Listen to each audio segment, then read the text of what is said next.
Comme toujours, je le proclame, ce que je vais vous dire aujourd'hui est très important. C'est important parce que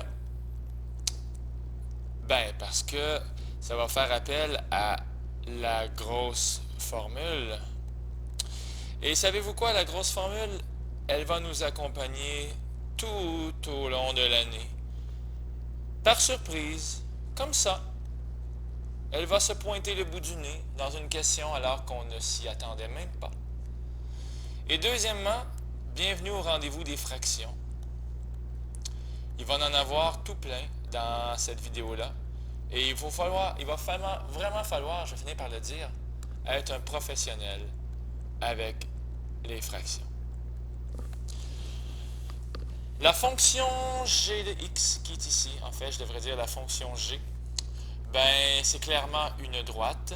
Alors, à l'examen, on va trouver sa règle le plus rapidement possible en faisant y2 moins y1 sur x2 moins x1. Et j'aimerais ça que vous écriviez a égale pour me dire qu'est-ce que vous cherchez dans le fond. Alors, 8 moins 10, comme dans y2 moins y1, sur x2 moins x1, donc sur moins 14 moins 10. Alors, ça va donner 18 sur moins 28, moins 24, pardon, et ce qui va donner moins 3 quarts. Première leçon de vie. Simplifie tes fractions, s'il te plaît. Tiens, je vais l'écrire ici. Simplifier, c'est un réflexe qui va vous sauver la vie, et je le mets avec un Z, c'est à l'impératif. Simplifier. Alors, on va trouver y est égal à moins 3 quarts x plus b. Et en remplaçant par le point de notre choix, par exemple lui, moins 10, est égal à moins 3 quarts fois 10, plus b, ce qui va donner moins 10, qui est égal à moins 30 quarts plus b, ce qui va faire moins 10 plus 30 quarts égale b, et ce qui va donner quoi dans le fond? Ce qui va donner, on peut le garder, non, on va vraiment faire un exercice de fraction, là. J'ai remplacé 10 sur 1 par 40 quarts. J'espère que tout le monde est capable de faire ça. Il manque un, excusez, égal, ici c'est un égal. Oui, absolument. Ce moment d'attente est bien involontaire, donc ici c'est écrit égal B. Donc, finalement, B va égaler moins 10 quarts, ou si vous préférez, moins 5 demi. Alors, la règle de cette droite, c'est y est égal à moins 3 quarts x, moins 5 demi. J'ai également besoin de connaître la règle de la racine carrée. Tiens, on va aller ici. Et la racine carrée, je vais écrire sa forme canonique. Y est égal à a fois la racine carrée de x moins h plus k. Je vous rappelle que je n'ai pas écrit de moins devant parce qu'elle s'en va vers la droite. On remplace le y par moins 10, il est ici, absolument, c'est moins 10, et le x par 18. On remplace également le h par moins 7 et le k par 5. Rapidement, on va trouver la règle moins 10 est égal à a fois racine de 25 plus 5, ce qui va donner moins 10 est égal à 5a plus 5, moins 15 égale 5a, et a égale moins 3. On a finalement les deux règles. Y est égal à moins 3 fois la racine carrée de x plus 7 plus 5, et ça aussi, ça mérite d'être jauni. Good! Là, il faut trouver pour quel intervalle on a que f de x est plus grand que g de x. F de x, c'est le bleu. Alors, on voit qu'entre mes deux points qui sont ici, je crois que je vais les faire en orange. Entre mes deux points orange, c'est la ligne rouge qui est plus grande. Donc, c'est g de x qui est plus grand que f de x. Mais après ça, ici, c'est le contraire. c'est la ligne bleue qui est plus grande. Donc, c'est f de x qui est plus grand que g de x. C'est ça que ça veut dire. On a là aussi la ligne bleue qui est plus grande que la ligne rouge. OK? Donc, ma réponse, ça va être de moins 7 à quelque chose. Je ne sais pas c'est quoi. Puis, je ne vais pas mettre quelque chose comme ça. Je vais mettre quelque chose comme ça. Parce qu'on veut que ce soit plus grand. Et à ce point-là, où c'est pareil, ça va être égal.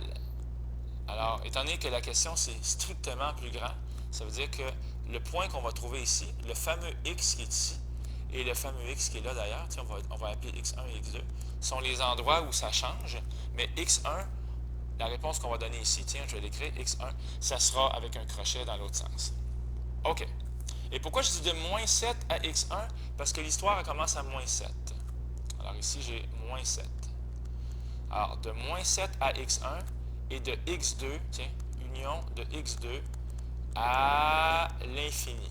À l'infini parce que la ligne bleue va toujours être plus haute. En tout cas, la valeur de la fonction va toujours être plus grande que pour le g, pour la ligne rouge.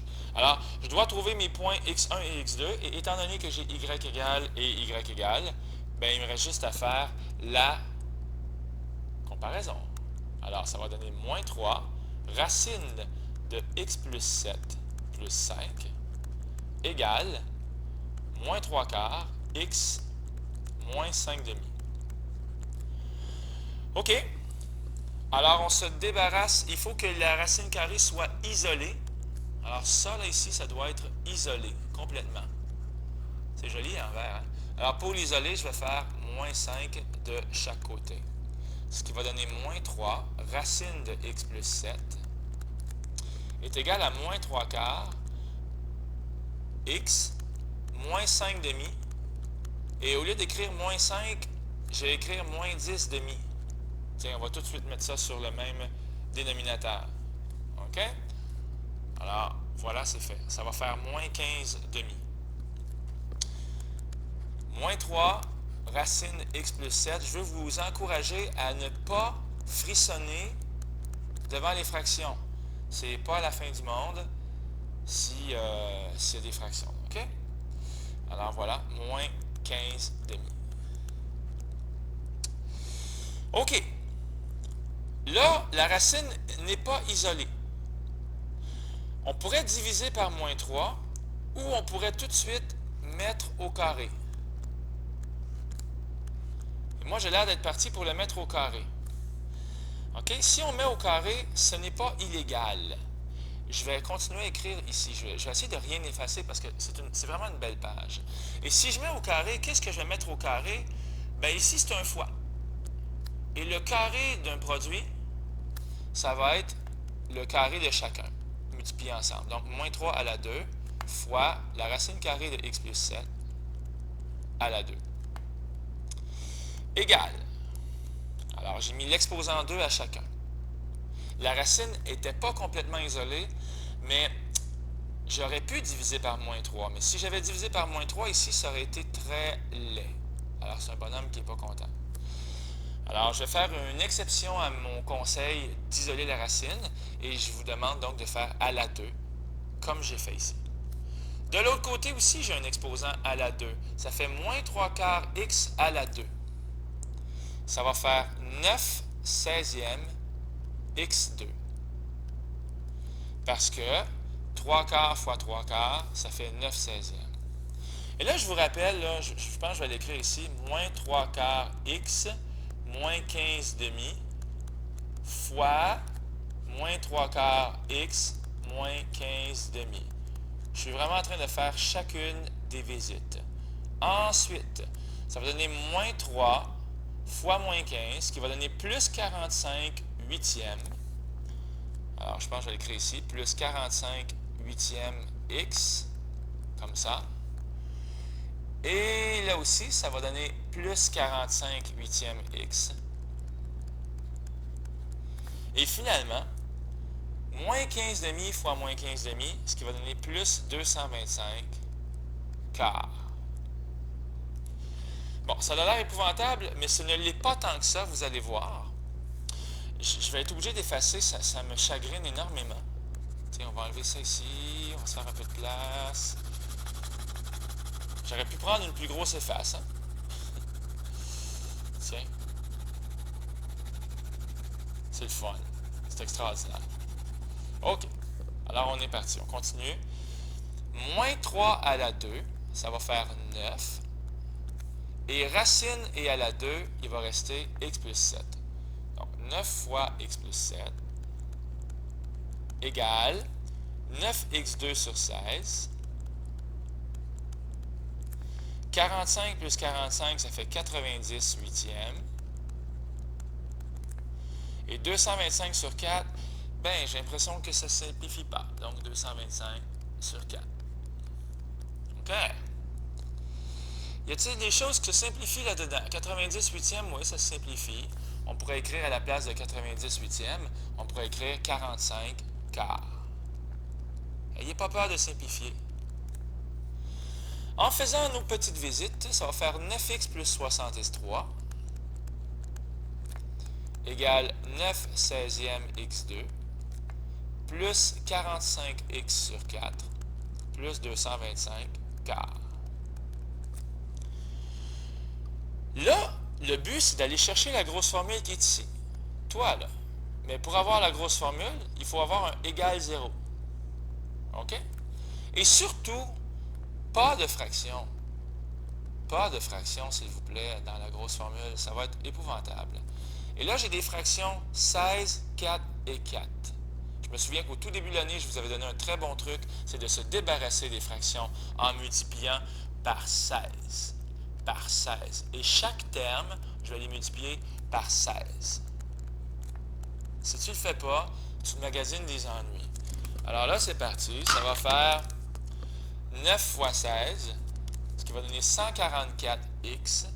Je pense que je vais l'écrire ici. 144x plus 63 fois 16, ce qui va donner 1008, égale, les 16 s'annulent, 9x2. 16 fois 45 divisé par 4, je suis à peu près certain que ça va donner 180x. Et 16 fois 225 divisé par 4, ça va bien donner 900.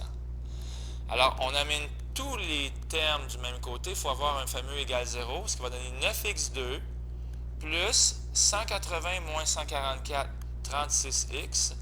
Et 900 moins 1008, ça fait moins 108. Et là, vous allez prendre votre temps quand vous allez faire ça.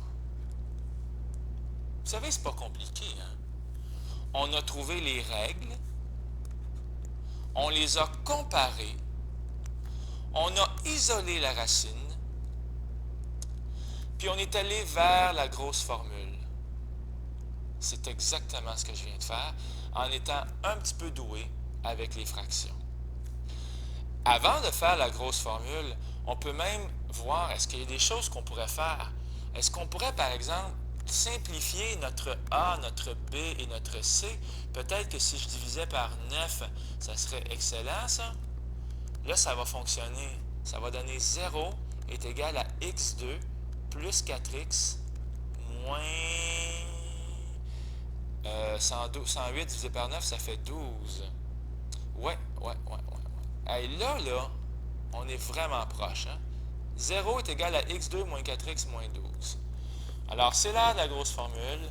C'est parti. Au lieu d'écrire moins b, je vais écrire moins 4, plus ou moins, racine de b2 moins 4ac. Donc, 4 à la 2, moins 4 fois 1 fois moins 12 sur 2a, donc sur 2 fois 1. Ça va donner moins 4. Moins 4, j'ai dit. Plus ou moins, racine de 4 à la 2, moins 4 fois moins 12, racine de 64. Ah, c'est intéressant ça. Plus ou moins racine de 64 sur 2. Ce qui va donner moins 4 plus ou moins 8 sur 2. Je ne sais plus où l'écrire. Moins 4 plus ou moins 8 sur 2. Alors, nos deux réponses vont être x appartient à l'ensemble qui contient moins 4 moins 8 divisé par 2, ça fait bien moins 6. Et moins 4 plus 8 divisé par 2, ça fait bien 2. Alors, nos réponses ne sont rien d'autre que moins 6 et 2. Pour quel intervalle avons-nous que f de x est plus grand que g de x? On a de moins 7 à 6, parce que la ligne bleue qui est ici est plus grande et plus haute que la ligne rouge qui est en dessous. Donc, c'était de moins 7 à 6, union de 2 à l'infini. Wow! Avant de dire que c'est tout, j'insiste encore sur ce que j'ai fait. 1. J'ai trouvé les règles. Écrivez ça quelque part. 2. J'ai comparé. Comparaison. 3. Une fois que j'ai comparé, j'ai isolé la racine. Elle était presque isolée, sauf le fois moins 3 qui était devant. Ce qui n'est pas un drame dans ce temps-là. 4. J'ai mis à l'exposant 2. C'est ce que j'ai fait ici. 5. Je me suis débarrassé des fractions. Pas de fractions. En multipliant, ça va être génial. En multipliant, je mets un X pour multiplier. 6. Avoir un beau égal 0 pour avoir la grosse formule. C'est ce que j'ai fait ici. Et 7. Est-ce que je peux simplifier par 9, par 9 et par 9? Des fois, ça nous aide. Est-ce qu'on peut simplifier avant de faire la grosse formule? Quelle belle leçon de vie on vient d'avoir. Mais ça, c'était la vidéo facile. Imaginez l'autre. Ça m'a fait plaisir. Bye!